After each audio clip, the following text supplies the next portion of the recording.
सोचिए, एक ओर आपका अपना भाई खड़ा हो, दूसरी ओर आपका प्रिय गुरु, और युद्ध भूमि में आपसे कहा जाए चलो इन्हें हराओ। क्या आप लड़ पाएंगे?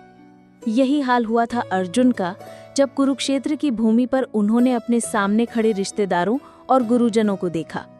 और यहीं से शुरू होती है भगवद गीता की अद्भुत यात्रा, जहां शोक से ज्ञान और मोह से मुक्ति की ओर इंसान का मन चलता है। गीता क्यों विशेष है? भगवद गीता को मानव जीवन का मार्गदर्शक ग्रंथ कहा जाता है। ये सिर्फ हिंदू धर्म की पुस्तक नहीं है, बल्कि जीवन जीने की कला का अद्भुत दर्शन है। इसमें कर्म का महत्व है, इसमें आत्मा की अमरता है, इसमें धर्म और कर्तव्य की परिभाषा है। लेकिन ये सब शुरू होता है अध्याय 1 अर्जुन विषाद योग से। यहाँ अर्जुन शोक और मोह में डूब जाता है और यही विषाद आगे चलकर ज्ञान की राह बनता है।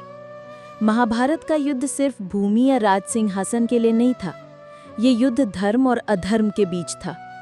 कौरव अधर्म, अन्याय और लोभ का प्रतीक थे, पांडव धर्म, न्याय और सच्चाई के पक्षधर थे। लेकिन युद्ध आसान नहीं था, क्योंकि दोनों ओर रिश्तेदार थे, दोनों ओर गुरुजन थे। यही वजह थी कि युद्ध भूमि में अर्जुन जैसे महान योद्धा भी असमंजस में पड़ गए। गीता की शुरुआत होती है एक महत्वपूर्ण प्रश्न से। अंधे राजा धृतराष्ट्र संजय से पूछते हैं, धर्म क्षेत्रे कुरुक्षेत्रे समवेता युयुत्सवः माम काह पांडवाश्चैव किम कुर्वत संजय। यानी, हे संजय, धर्मभूमि कुरुक्षेत्र में युद्ध की इच्छा से एकत्र हुए मेरे पुत्र और पांडु के पुत्रों ने क्या किया? ध्यान दीजिए, धृतराष्ट्र यहाँ मामकाह यानी मेरे पुत्र और पांडवाह यानी पांडु के पुत्र कहता है। वो कभी नहीं कहता कि मेरे और पांडु के पुत्र। यही पक्षपात और अंधमोह पूरे युद्ध की जड़ था। संजय, जिसे वेद व्यास ने दिव्य दृष्टि दी थी, राजा को युद्ध भूमि का दृश्य सुनाने लगा। उसने बताया कि दुर्योधन भीष्म पितामह के पास जाकर अपनी सेना और विपक्ष की ताकत का वर्णन करता है। वो कहता है कि देखिए पांडवों की सेना कितनी संगठित और शक्तिशाली है। ये संकेत था कि दुर्योधन भीतर से डर रहा था, क्योंकि अन्याय करने वाला चाहे कितना भी ताकतवर हो, भीतर से हमेशा डर और असुरक्षा में जीता है। भीष्म पितामह ने शंख बजाकर युद्ध की शुरुआत का संकेत दिया। उनके बाद सभी योद्धाओं ने अपने अपने शंख बजाए। उस ध्वनि से आकाश गूंज उठा। पांडवों की ओर से भी श्री कृष्ण और अर्जुन ने शंख बजाया। श्री कृष्ण का शंख था पांचजन्य, अर्जुन का शंख था देवदत्त। ये शंखनाद सिर्फ युद्ध का आरंभ नहीं था, बल्कि ये धर्म और अधर्म की निर्णायक लड़ाई का ऐलान था। अर्जुन ने श्री कृष्ण से कहा, हे माधव, मेरा रथ दोनों सेनाओं के बीच ले चलो, ताकि मैं देख सकूं कि मेरे सामने युद्ध करने के लिए कौन कौन खड़े हैं। ध्यान दीजिए, युद्ध से पहले अर्जुन ने देखना चाहा, समझना चाहा। ये हमें सिखाता है कि किसी भी बड़े निर्णय से पहले परिस्थिति को स्पष्ट रूप से देखना और समझना आवश्यक है। श्री कृष्ण ने अर्जुन का रथ दोनों सेनाओं के बीच खड़ा कर दिया। वहां अर्जुन ने देखा, सामने भीष्म पितामह खड़े हैं, गुरु द्रोणाचार्य खड़े हैं, चाचा, भाई, भतीजे, मित्र सब खड़े हैं। अर्जुन ने अचानक अनुभव किया कि इस युद्ध में जीत भी हार जैसी है, क्योंकि जीतने का मतलब होगा अपने ही प्रियजनों की हत्या। यहाँ से शुरू होता है अर्जुन का विषाद। उसका शरीर कांपने लगा, उसके हाथ से धनुष छूटने लगा, उसकी आंखें आंसुओं से भर गई, उसका मन शोक और मोह से भर गया। अर्जुन ने कहा कि हे कृष्ण, मैं इस युद्ध को नहीं लड़ सकता। अपने ही बंधु बांधवों को मारकर राज्य या सुख पाने का मुझे कोई लोभ नहीं है। मुझे नहीं चाहिए ऐसा राज्य, न ही विजय, न ही सुख। अर्जुन ने कई तर्क दिए कि परिवार का नाश होगा, कुल धर्म नष्ट होगा, स्त्रियां पतित होंगी, समाज में अव्यवस्था फैल जाएगी, पाप और अधर्म बढ़ जाएगा। अर्जुन ने कहा कि भले ही ये सब लोग लोभ और अज्ञान से अंधे हो गए हों, लेकिन मैं धर्म के विरुद्ध ये कार्य नहीं करूंगा, मैं युद्ध नहीं करूंगा। आखिर में अर्जुन ने अपना धनुष गांडीव नीचे रख दिया और रथ में बैठ गया। वो पूरी तरह निराश हो चुका था। यही स्थिति है अर्जुन विषाद योग की, जहां इंसान भावनाओं में उलझकर अपने कर्तव्य से पीछे हट जाता है। दोस्तों, यहाँ से हमें कई बातें समझ आती हैं कि इंसान जब रिश्तों और कर्तव्य में फंसता है तो असमंजस में पड़ जाता है। भावनाएं जब हावी हो जाती हैं तो इंसान अपने धर्म से विमुख हो जाता है, लेकिन यही असमंजस आगे चलकर ज्ञान का द्वार खोलता है। अर्जुन का विषाद अंत नहीं बल्कि भगवद गीता की शुरुआत है। अर्जुन विषाद योग से जीवन की 22 गहरी शिक्षाएं। 1. पक्षपात का विनाशकारी परिणाम। धृतराष्ट्र का पहला वाक्य ही उसके विनाश की वजह बताता है। उसने कहा, मामकाः पांडवाश्चैव, यानी मेरे पुत्र और पांडव। जीवन में जब हम अपने प्रियजनों के गलत कार्यों का अंधा समर्थन करते हैं तो हम अन्याय के भागीदार बन जाते हैं। सीख, न्यायप्रिय बनो, न कि पक्षपाती। 2. अन्याय के साथ खड़ा व्यक्ति भीतर से डरपोक होता है। दुर्योधन ने भीष्म और द्रोण के सामने पांडव सेना की ताकत का जिक्र किया। इसका मतलब था कि वो भीतर से असुरक्षित था। सीख, जो गलत रास्ते पर होता है वो चाहे कितना भी ताकतवर क्यों न लगे, उसके दिल में डर जरूर होता है। 3. धर्म और अधर्म का संघर्ष हमेशा होगा। शंखनाद सिर्फ युद्ध की घोषणा नहीं थी, बल्कि ये धर्म और अधर्म के टकराव का प्रतीक था। सीख, जीवन में हर मोड़ पर आपको सही और गलत के बीच चुनाव करना होगा। 4. निर्णय लेने से पहले स्थिति को देखो। अर्जुन ने युद्ध से पहले सेनाओं को देखने का अनुरोध किया। इसका मतलब था कि किसी भी बड़े निर्णय से पहले स्थिति का गहन अध्ययन करना जरूरी है। 5. रिश्ते और कर्तव्य में टकराव स्वाभाविक है। अर्जुन अपने रिश्तों को देखकर भावुक हो गया और कर्तव्य भूल गया। इसका मतलब है कि हर इंसान जीवन में कभी न कभी इसी स्थिति से गुजरता है। सीख, भावनाओं से परे होकर धर्म और कर्तव्य को प्राथमिकता देनी चाहिए। 6. भावनाएं अगर हावी हों तो मनुष्य कमजोर हो जाता है।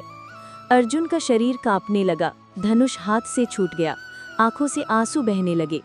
यह मानसिक तनाव का असर था। सीख, कठिन समय में भावनाओं पर नियंत्रण जरूरी है। 7. सुख और राज्य रिश्तों से बड़े नहीं होते। अर्जुन ने कहा, मुझे राज्य, विजय और सुख नहीं चाहिए। सीख, जीवन का असली सुख रिश्तों और मानवीय मूल्यों में है, न कि केवल धन और सत्ता में। 8. कर्तव्य से पलायन समस्या का हल नहीं है। अर्जुन ने कहा, मैं युद्ध नहीं करूंगा। ये पलायन था। सीख, मसल्लाओं से भागने से समाधान नहीं मिलता, बल्कि उनका सामना करना ही धर्म है। 9. जब तक मन उलझा है, शरीर भी असहाय हो जाता है। तनाव और चिंता सीधे शरीर पर असर डालते हैं। अर्जुन का अनुभव यही दिखाता है। सीख, मानसिक दृढ़ता ही शारीरिक शक्ति की असली कुंजी है। 10. धर्म का मार्ग कठिन है पर सही है। अर्जुन का मन कह रहा था कि प्रियजनों को मारना गलत है, लेकिन धर्म यही था कि अधर्म का नाश हो। सीख, सही रास्ता हमेशा आसान नहीं होता, पर अंततः वही कल्याणकारी होता है। 11. सामाजिक जिम्मेदारी को न भूलें। अर्जुन ने कहा, परिवार और समाज का विनाश होगा। वो सिर्फ व्यक्तिगत नहीं, बल्कि सामाजिक परिणाम भी सोच रहा था। सीख, हर निर्णय का असर केवल हम पर नहीं, बल्कि पूरे समाज पर पड़ता है। 12. स्त्रियों की गरिमा समाज की नींव है।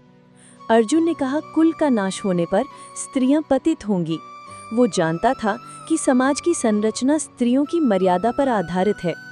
सीख, स्त्रियों का सम्मान समाज की मजबूती का आधार है। 13. मोह सबसे बड़ा शत्रु है। अर्जुन अपने प्रियजनों के मोह में फंस गया और धर्म भूल गया। सीख, मोह और आसक्ति इंसान को उसके असली कर्तव्य से भटका देती है। 14. कठिन निर्णय लेने में गुरु का मार्गदर्शन जरूरी है। अर्जुन ने अपनी दुविधा श्री कृष्ण के सामने रखी। इसका मतलब है कि जीवन में जब असमंजस हो तो ज्ञानी गुरु या मार्गदर्शक से सलाह लेनी चाहिए। 15. आध्यात्मिक दृष्टि से हर चुनौती एक अवसर है। अर्जुन का विषाद आगे चलकर गीता के ज्ञान का कारण बना। सीख, संकट ही अक्सर हमें आत्मज्ञान और विकास की ओर ले जाते हैं। 16. मोह से ऊपर उठकर ही धर्म संभव है। अर्जुन ने मोह में आकर कहा, मैं युद्ध नहीं करूंगा, लेकिन यही मोह बाद में कृष्ण के उपदेश से टूटेगा। सीख, धर्म पालन के लिए मोह का त्याग आवश्यक है। 17. कर्तव्य किसी भी रिश्ते से बड़ा है। भीष्म और द्रोण अर्जुन के गुरु और दादा थे, फिर भी वे अधर्म के साथ खड़े थे। सीख, धर्म और न्याय के लिए कभी कभी रिश्तों से ऊपर उठना पड़ता है।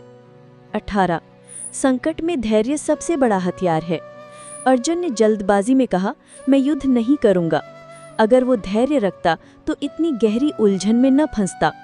सीख, कठिन परिस्थितियों में धैर्य ही असली शक्ति है। 19 अधर्म का समर्थन भी पाप है। अर्जुन सोच रहा था, अगर मैंने युद्ध किया तो पाप होगा, लेकिन असली पाप होता है अन्याय को देखकर चुप रहना। सीख, गलत का समर्थन न करना ही सबसे बड़ा धर्म है। 20 हर असमंजस सीखने का अवसर है। अर्जुन की दुविधा ही गीता के महान ज्ञान का कारण बनी। सीख, जब आप उलझन में हो तो समझिए कि ये आत्मविकास का अवसर है। 21 कर्म ही जीवन की दिशा तय करता है। अर्जुन अगर युद्ध से भाग जाता तो इतिहास उसे पलायनकारी मानता, लेकिन युद्ध करके वो धर्म रक्षक कहलाया। सीख, हमारी पहचान हमारे कर्म से होती है, न कि भावनाओं से। 22 आत्मसमर्पण ज्ञान की शुरुआत है। अर्जुन ने अंत में कहा, हे कृष्ण, मैं कुछ नहीं जानता, मेरी मदद करो।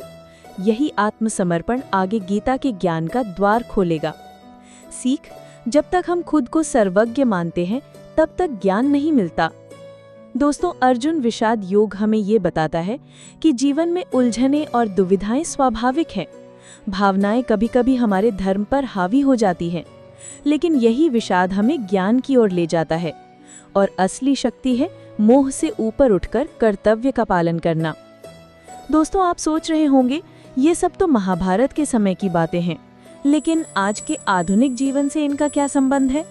तो आइए देखते हैं। 1 करियर और परिवार का संघर्ष। आज लाखों लोग अपने करियर और परिवार के बीच उलझे रहते हैं। अगर नौकरी चुने तो परिवार से दूर होना पड़ता है, अगर परिवार चुने तो करियर पीछे छूट जाता है। यही दुविधा अर्जुन की थी, रिश्ते बनाम कर्तव्य। गीता कहती है, कर्तव्य को प्राथमिकता दो, क्योंकि सच्चा सुख उसी से मिलेगा। 2 अन्याय को देखकर चुप रहना भी पाप है। ऑफिस, राजनीति या समाज, हर जगह हम गलत होता देखते हैं, लेकिन हम अक्सर सोचते हैं, मुझे क्या लेना देना। यही सोच हमें अधर्म का भागीदार बना देती है। गीता सिखाती है, अन्याय को देखकर चुप रहना भी पाप है। 3 भावनात्मक निर्णय बनाम तार्किक संगत निर्णय।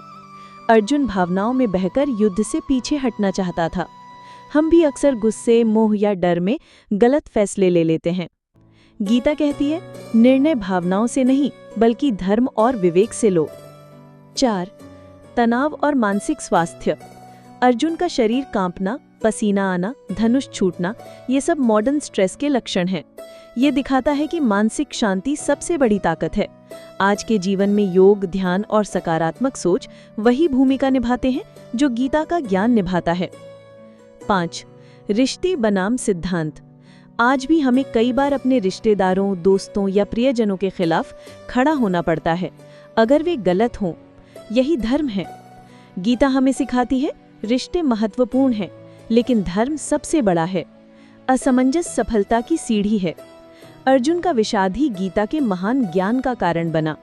हमारी जिंदगी में भी जब असमंजस होता है तो समझिए कि ये आत्मविकास का अवसर है। तो दोस्तों, अर्जुन विषाद योग से हमने ये सीखा कि स्थिति को पूरी तरह समझकर ही निर्णय लें, भावनाओं में बहकर कर्तव्य न भूलें, अन्याय का विरोध करना ही धर्म है, मोह और आसक्ति से ऊपर उठें, कठिन समय में धैर्य बनाए रखें, तनाव को नियंत्रित करने के लिए आत्मज्ञान और ध्यान का सहारा लें। रिश्तों से बड़ा है धर्म और न्याय। हर संकट को अवसर माने। दोस्तों, अर्जुन विषाद योग हमें ये सिखाता है कि जीवन में असमंजस और विषाद कोई कमजोरी नहीं है, बल्कि यही तो वो मोड़ है जहाँ से सच्चे ज्ञान की शुरुआत होती है। अर्जुन का विषाद आने वाले अद्भुत उपदेशों की भूमिका बना। अगर अर्जुन ये शोक न करता तो शायद हम आज भगवत गीता का ये दिव्य ज्ञान कभी न पाते। इसलिए जब भी जीवन में आप दुविधा, तनाव या मोह में फंसे तो समझिए कि ये अंत नहीं बल्कि एक नई शुरुआत का संकेत है। याद रखिए, मोह से ऊपर उठकर धर्म और कर्तव्य का पालन करना ही सच्चा जीवन है। अब मैं आपसे एक सवाल पूछना चाहती हूँ।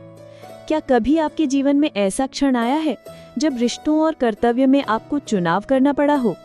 नीचे कमेंट में अपना अनुभव जरूर लिखिए। अगर आपको ये गीता का पहला अध्याय अर्जुन विषाद योग पसंद आया हो और इससे कुछ सीखने को मिला हो तो इस वीडियो को लाइक कीजिए, अपने दोस्तों और परिवार के साथ शेयर कीजिए और चैनल को सब्सक्राइब कीजिए, क्योंकि अगले भाग में हम देखेंगे कि कैसे श्री कृष्ण ने अर्जुन के विषाद को ज्ञान में बदला और उसे वो दिव्य उपदेश दिया जिसने पूरी दुनिया की सोच बदल दी।